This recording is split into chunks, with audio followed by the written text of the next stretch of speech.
Já está gravando, Posso Verônica. começar? Sim. Então, novamente, bom dia a todos. Namastê, Hare Krishna. Vamos às reverências. Ó Namo Bhagavate Vasudevaya. Ó Namo Bhagavate Vasudevaya. Ó Namo Bhagavate Vasudevaya. Então, vou ler o Srimad Bhagavatam, canto 1, capítulo 13, Dhritarashtra deixa o lar. Verso 3 e 4. Quando viram Vidura retornar ao palácio, todos os habitantes, Maharaja e Yudhishthira, seus irmãos mais novos, Dhritarashtra, Santyaki, Sanjaya, Kripacharya, Kunti, Gandhari, Draupadi, Subhadra, Uttara, Kripi, muitas outras esposas dos Kauravas e outras senhoras com filhos, todos se apressaram em sua direção com grande deleite. Parecia que eles haviam recobrado sua consciência após um longo período. Repetindo, verso 3 e 4.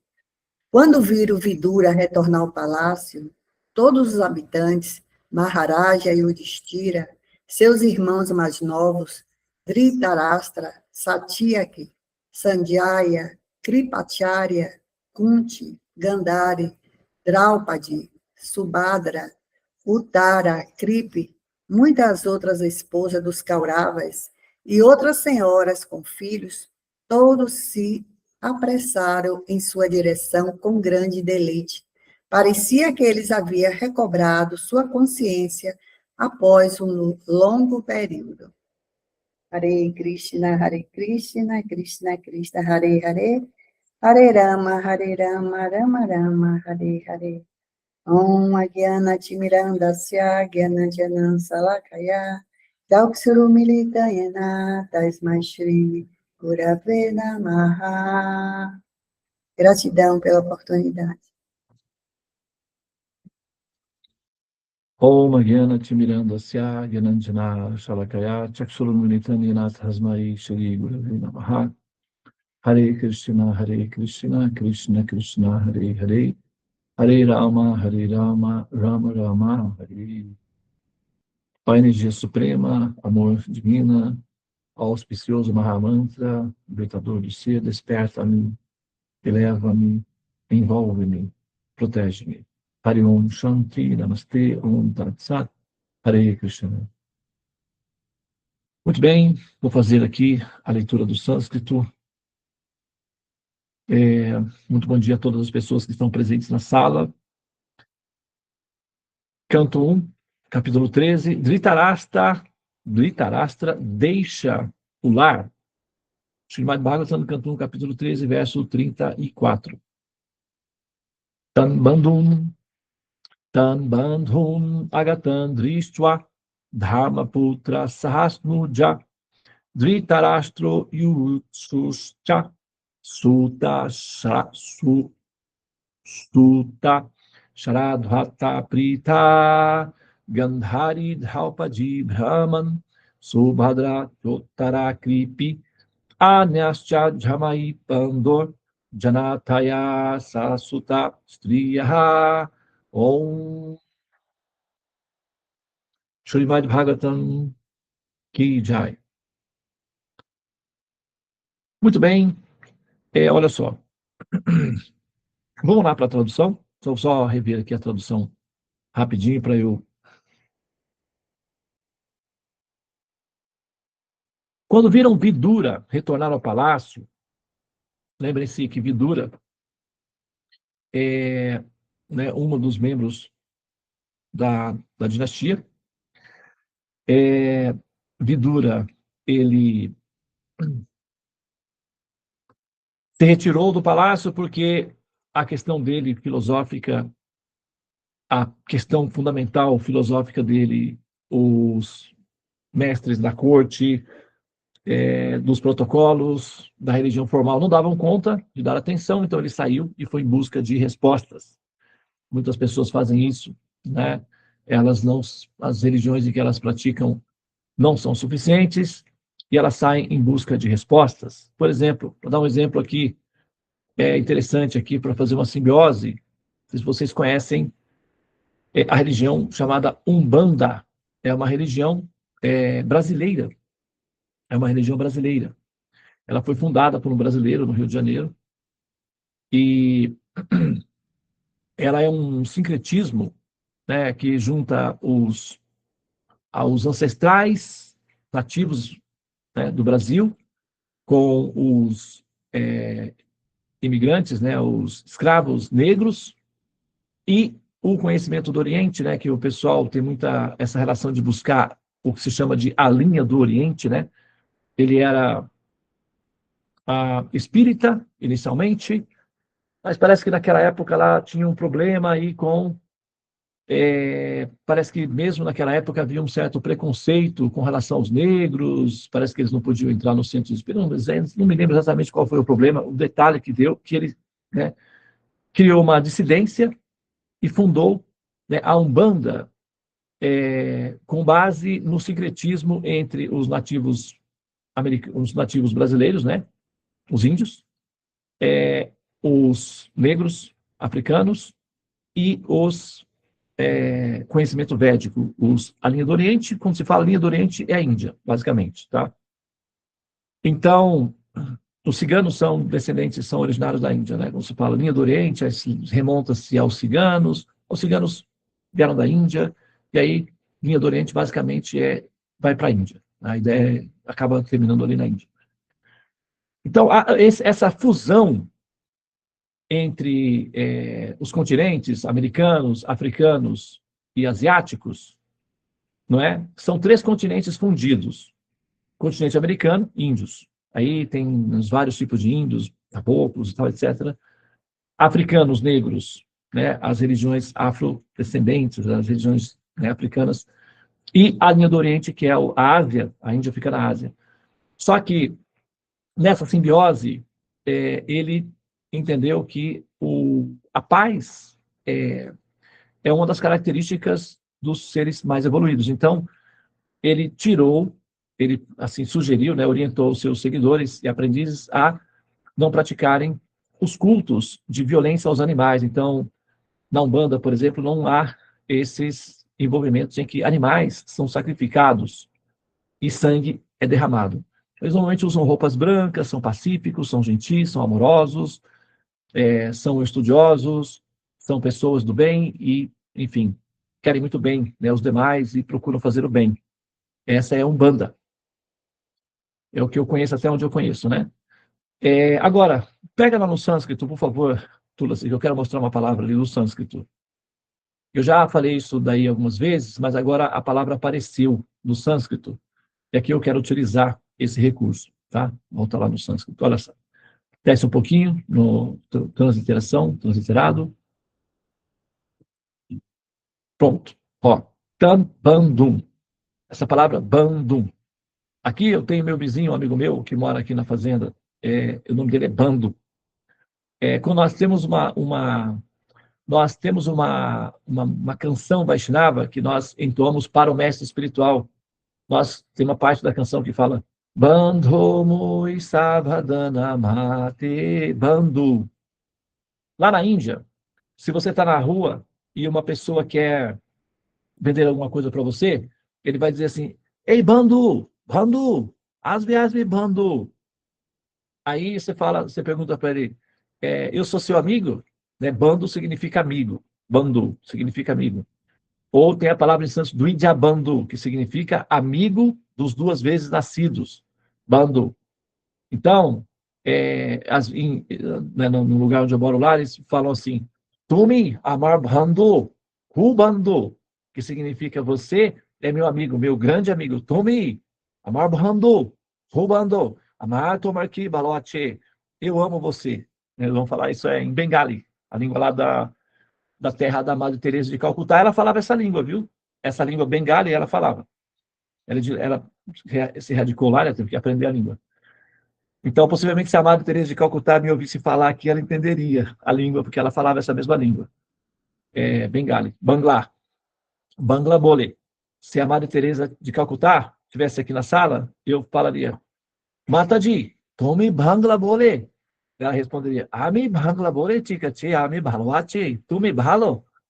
E aí nós conversaríamos assim dessa forma, porque a gente se entenderia por conta da língua que é falada ali naquele local. Mas o bando, que é o tema aqui do nosso ponto aqui, isso é só uma curiosidade, porque a cidade onde eu moro na Índia fica a 120 quilômetros de Calcutá, e eu já fui visitar algumas vezes lá o Samadhi da Madre Teresa, e já inclusive fiz alguns serviços voluntários lá, né? Eu gosto de vez em quando ir para lá, e é católico, né? Então eu tenho origem católica, então me sinto bem, me sinto em casa ali. E as freiras indianas são muito, né, gentis, são indianinhas, né, do estilo indianos, então, namaskar, né, tudo certinho. E, bom, e ali, se você chega lá, eles vão falar, as freiras da Madre Teresa, a equipe, Asbe Bando, quer dizer, vem amigo, vem fazer serviço, né, Asbe Bando Seva, Seva, chama serviço, Asbe, quer dizer, venha, Bando, amigo, Seva, Ache, Ache, quer dizer, tem bastante serviço aqui, pode vir fazer serviço. Bando é amigo. Então, a palavra Om, Namastê, Om Namaskar, Om Namo Bhagavate Vasudevaya. Vocês conhecem muito bem esse mantra, Om. Então, o que ele fez?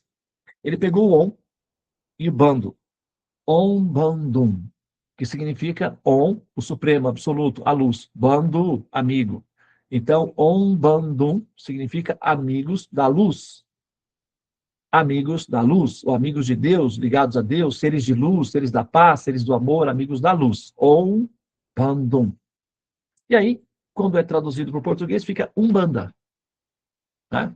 Fica o dialeto da mas Umbanda. Então, daí é que vem, não é, esse termo, né, da religião. E é uma religião bem brasileira, porque com as características brasileiras, com o humor brasileiro, com o jeito brasileiro.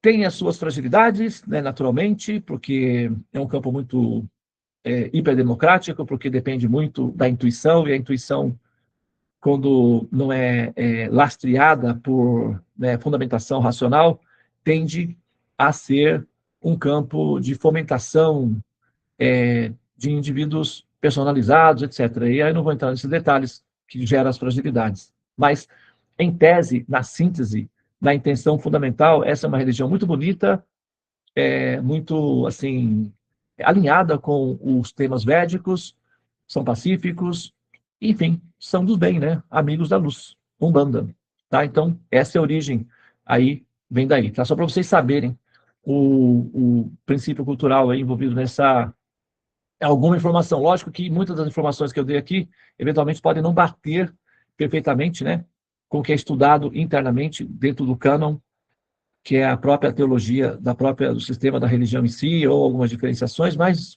é mais ou menos nessa direção aí, tá? Agora, para finalizar aqui a minha fala, vocês aqui, volta lá, por favor, na tradução, Tulaci. Quando viram Vidura retornar ao palácio, então Vidura, né, nós começamos esse assunto porque ele sai, o sistema de religião dele ali do palácio, que ele estava acostumado, não era satisfatório para dar, enfim, uma segurança, uma convivência, uma sociabilidade, mas não tinha condições de responder às questões fundamentais. Então ele saiu em busca de equação, e ele se deparou com um sábio chamado Maitreya, e o sábio Maitreya tinha tido audiência pessoal de Vishnu, e o sábio Maitreya também tinha tido esse mesmo tipo de questão fundamental, e ninguém conseguia responder. Afinal de contas, ele acabou conseguindo, depois de uma epopeia, uma audiência direta com a pessoa suprema, que respondeu para ele a questão pessoalmente. Então, ele repassou a resposta que foi dada pessoalmente por Vishnu, a única pessoa capaz de responder essa pergunta, e ele, então, passou para o Vidura, que ficou plenamente satisfeito com a resposta, e voltou para casa para dar a boa notícia, a boa nova, que essa é a tendência natural daqueles que conhecem a verdade, que assimilam a verdade, que estão libertos do medo, da ansiedade, do separatismo, do fanatismo, do delírio da humanidade, aqueles que estão absortos em conhecimento puro e transcendente, e estão imersos na verdade absoluta, um dos sintomas dessas pessoas é que elas querem voltar para falar para os demais sobre esse assunto. Compartilhar essa bem-aventurança. E quem sabe, por que não, né? Resgatar algumas das almas presas aos buracos escuros da letargia e da adaptação ao samsara, que são os renascimentos e mortes contínuos. Por que não, né? Afinal de contas, o destino da alma é sair desses buracos mesmos. Então, estimulá-las para sair dessas celas é o que deve ser feito por uma pessoa sóbria. E todas as pessoas sóbrias devem fazer isso, estimular as almas para sair da ignorância. Tamassou madiotiga amanhã. Sai agora da ignorância, da escuridão, da letargia. Tamas. Saia de tamas. Vem para a luz. Sattva, conhecimento, superioridade, sabedoria. Então, Vidura retornou ao palácio, todos os habitantes, Maharaj Yudhishthira, seus irmãos mais novos, Dhritarashtra, Satyaki, todo esse pessoal aí que estava no palácio ainda, muitas outras esposas, dos parentes, amigos, tal, aquela coisa toda, né? Aquele Big Brother do palácio lá, a família real. Então, todos se apressaram em sua direção com grande deleite. Parecia que eles haviam recobrado sua consciência após um longo período. Por quê? O que acontece é que quando nós nos deparamos com uma grande alma, com uma Mahatma, que está impregnado de Shakti, de amor puro pelo Supremo, nós ficamos impregnadas de sensações de prazer, de bem-estar, de saudades. É como se a gente amasse a pessoa. Às vezes acontece de nós termos contato com pessoas espirituais e amá-las imediatamente sem saber por quê. Isso se deve a Shakti, à profusão de fluxo de ondas de amor que essa pessoa sente pelo Supremo. E aí nós sentimos também esse reflexo. Então foi mais ou menos isso que aconteceu aí. Apesar de ele ser um parente, estava todo mundo triste porque ele saiu e tal, né? Mas assim, tipo, é muito comum lá na Índia o parente ir embora, virar yogi, ir para os Himalaias. Então não era uma coisa assim tão exuberante, tão excêntrica. O pessoal já estava mais ou menos adaptado a isso daí. E sabia que Vidura era um sábio buscador de conhecimentos, então chegou o momento dele de ir em busca dos seus objetivos. Porém, quando ele volta, as pessoas sentem recobrar a sua felicidade, porque ele era um mestre espiritual autêntico, cheio de energia de amor a Deus, e estava trazendo boas novas para resgatar aquelas almas que estavam presas na condição da ignorância. Inclusive, ele vai falar com o irmão do Dhritarashtra, que estava cego, e vai orientá-lo para que ele pare com aquela tamaguna ali, aquela acomodação à espera da morte e saia em busca de conhecimento também. E o Dhritarashtra vai fazer exatamente isso. Vai renunciar ao trono, vai pedir permissão para sair e vai para o eremitério, para o ashram, em busca de cultivo de conhecimento. Por isso que esse capítulo chama-se A Partida de Dhritarashtra, ok? Muito bem, então eu vou pausar aqui. Tá? Muito obrigado pela atenção de vocês. Namastê. Hare Krishna, Krishna Krishna, Hare Hare.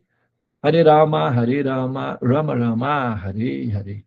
Ó energia suprema, amor divina.